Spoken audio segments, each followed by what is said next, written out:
Mga balita katututukan karon sa One Western Visayas.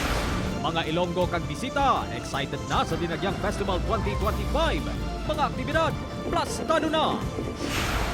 Hugot nga seguridad ginapatuman na sa bilog nga Iloilo City, ilabi na nga ginpaiway ang signal jamming sa Dinagyang Festival 2025.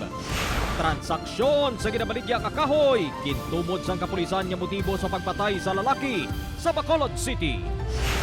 Bag-o nga dalan sa Iloilo City padulong sa Uton, Iloilo, ginbuksa na. Makabulig sa pagpahagan-hagan sa kagutok sang trapiko, kag dugang atraksyon sa syudad. Kag fluvial procession sang imahen sang Senyor Santo Niño nga kabahin sang aktibidad sa Dinagyang Festival 2025 ginhiwat subong nga hapon. Bantayan karon sa One Western Visayas alas 5:10 sa hapon.